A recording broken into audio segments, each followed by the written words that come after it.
Pada pertemuan kali ini, kita akan mempelajari mengenai basis data terdistribusi. Sebelumnya, saya akan memperkenalkan diri. Nama saya Baharudin Yusuf Wibowo dari kelas 2 D3 ITA. NRP saya 2103121010 dan dosen pembimbing saya Bapak Rengga Asmara, Eskom, OCA.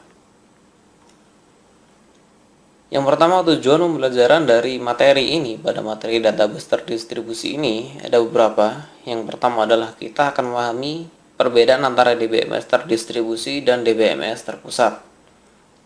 Kemudian memahami mengenai arsitektur basis data terdistribusi, memahami penyimpanan data, katalog data pada sistem terdistribusi, memahami query, join, dan optimasi query pada DBMS terdistribusi, memahami bagaimana mengubah data, melakukan logging pada DBMS terdistribusi, dan yang terakhir adalah memahami bagaimana menangani kegagalan pada sistem terdistribusi.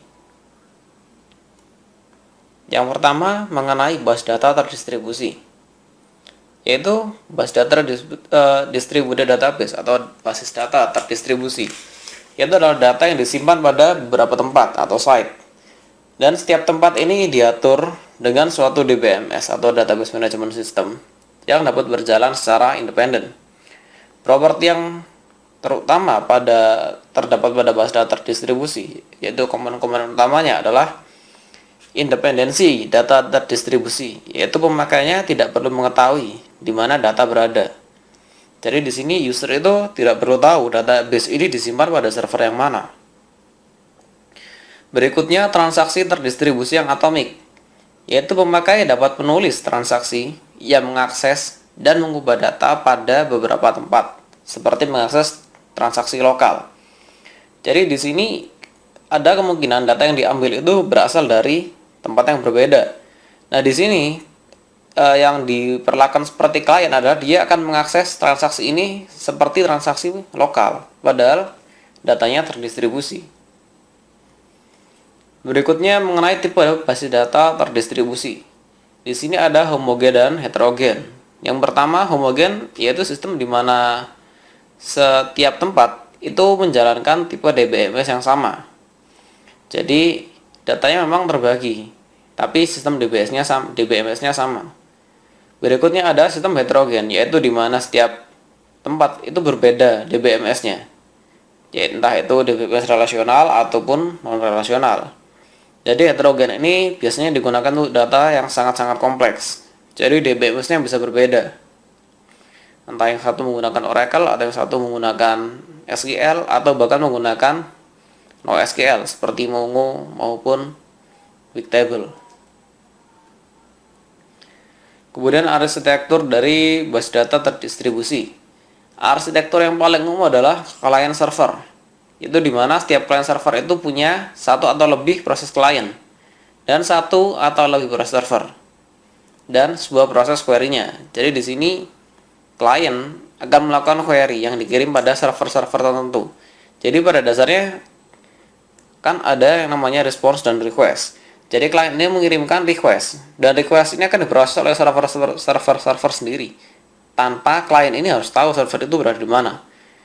Dan kemudian server sendiri akan mengembalikan atau memberikan sebuah respons dari sebuah request yang dikirim oleh klien tadi. Kemudian arsitekturnya ada namanya collaboration server, yaitu arsitektur client server ini tidak mengizinkan satu query mengakses banyak server, karena proses klien harus dapat membagi sebuah query ke dalam beberapa subquery untuk dieksekusi pada tempat yang berbeda. Dan kemudian jawabannya ini dibagi dalam subquery. Jadi proses klien ini cukup kompleks ya, dan ini bisa terjadi overlap dengan server. Jadi perbedaan antara klien dan server ini menjadi sangat jelas dalam hal ini.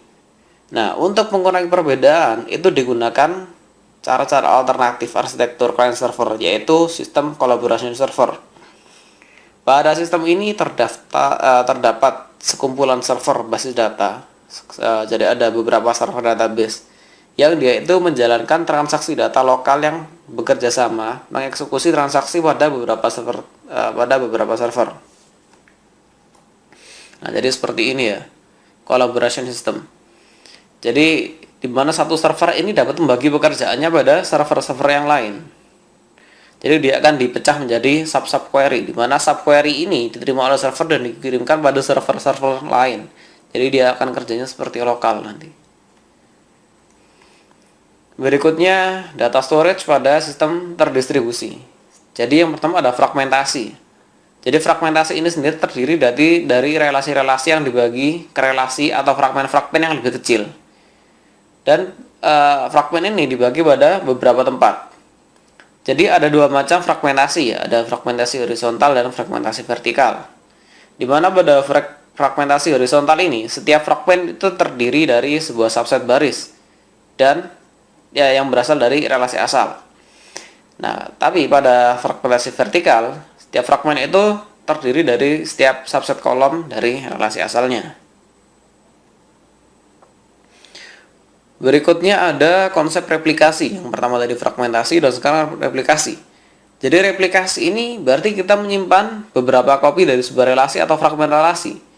Jadi kalau fragmentasi tadi datanya akan dipecah-pecah pada beberapa server.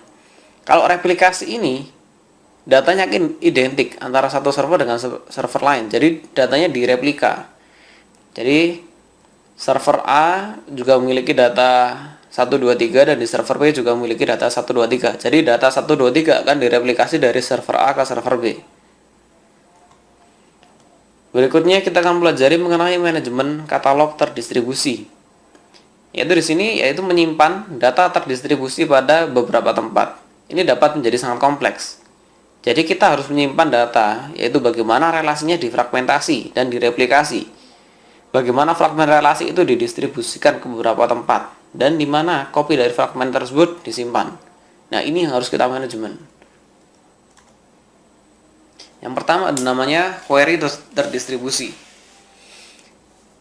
Nah, di sini kita dapat melihat bahwa ada fragmentasi horizontal, yaitu tuple dengan rating lebih kecil dari 5 pada Shanghai dan lebih besar 5 pada Tokyo. Harus menghitung sum total dari edge dan menghitung jumlah edge pada kedua tempatnya.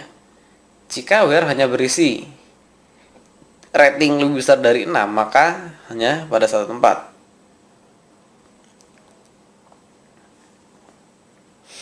Nah, replikasinya di sini yaitu ada Sailor ini akan dikopikan pada kedua tempatnya. Kemudian ada join pada DBMS terdistribusi. Jadi join ini akan menggabungkan data. Jadi sebagai contoh, kita ingin mengambil sebuah data yang berasal dari dua server.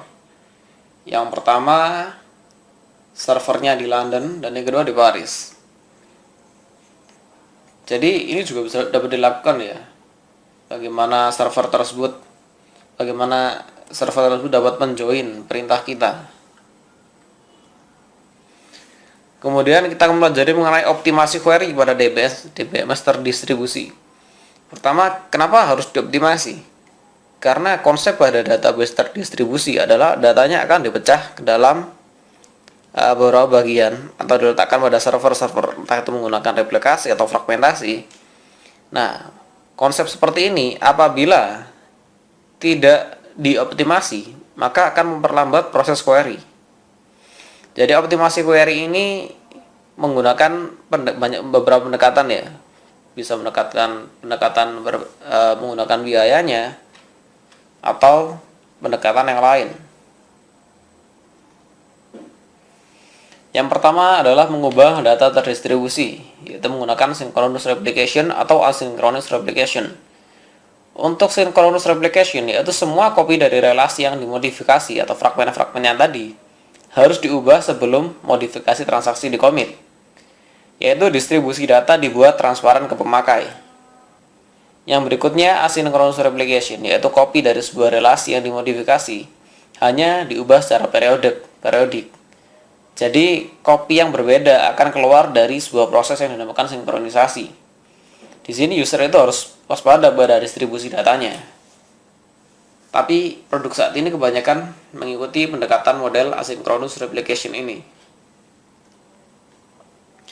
Berikutnya ada mekanisme locking pada sistem terdistribusi.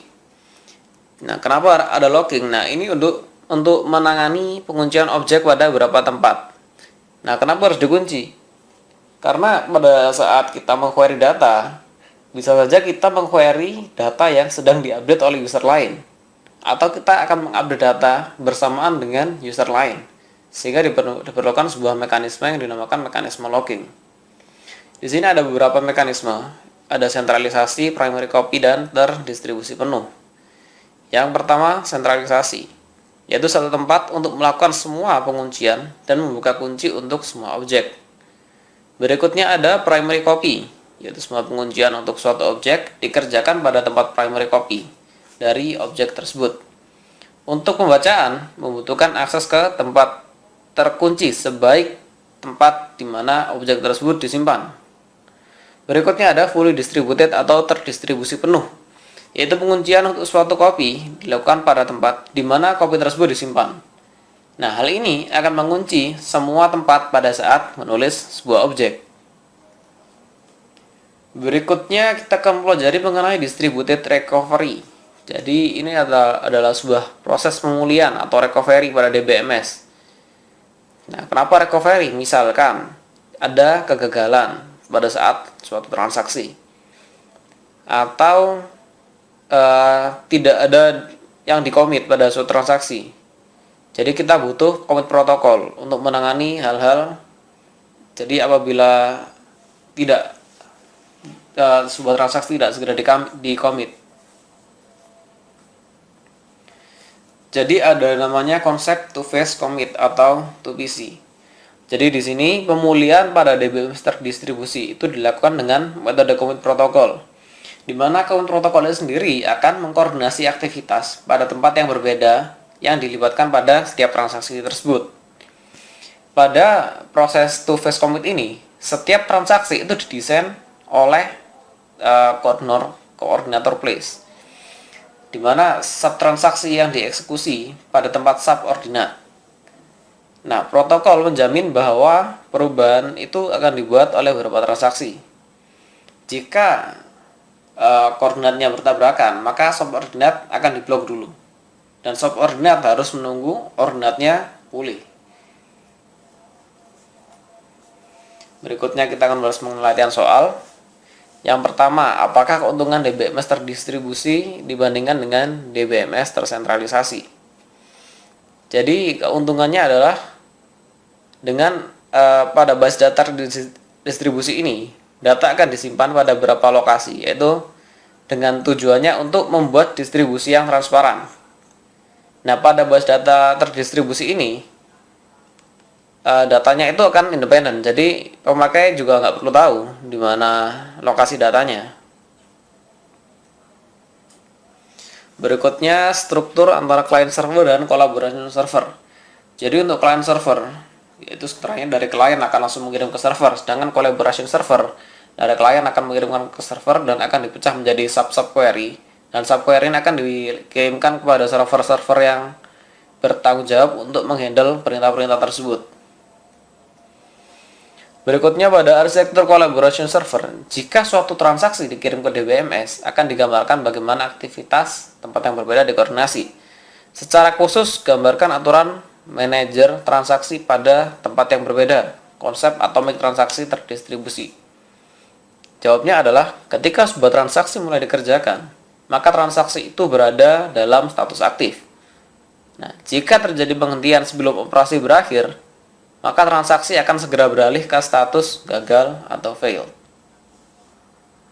Nah, jadi demikian presentasi dari saya.